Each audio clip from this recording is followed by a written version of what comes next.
তুরস্কের মঞ্চে আবারও উড়ল বাংলাদেশের লাল সবুজ পতাকা। আন্তর্জাতিক অঙ্গনে কুরআনের সুরে গর্বের নতুন ইতিহাস লিখলেন ঠাকুরগাঁয়ের মেধাবী তরুণ হাফেজ Mohammad Usman Gani.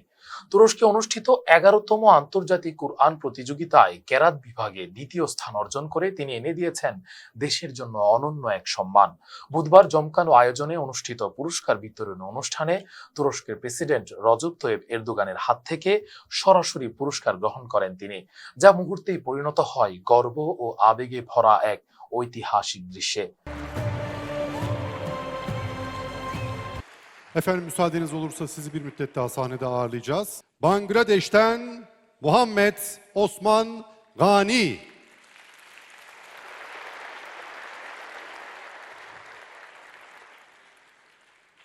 Ehlen ve sehlen. Gani. বিশ্বের বিভিন্ন দেশ থেকে আগত প্রতিযোগীদের অংশগ্রহণ এবারের আসর ছিল প্রতিদ্বন্দ্বিতাপূর্ণ। হিফজুল কুরআন বিভাগে প্রথম স্থান অর্জন করেন লিবিয়ার সিরাজউদ্দিন কান্দি, দ্বিতীয় স্থান ক্যামেরুনের নুরউদ্দিন এবং তৃতীয় স্থান লাভ করেন ইয়েমেনের শিহাবাদ দুবাই।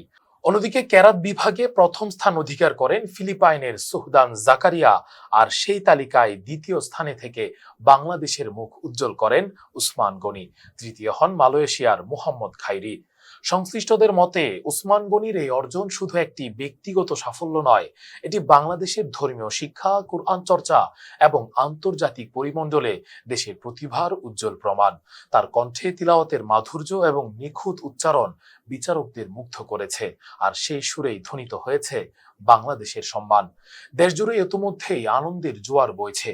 সামাজিক যোগাযোগ মাধ্যমে প্রশংসা আর অভিনন্দনে ভাসছেন এই কৃতি হাফেজ।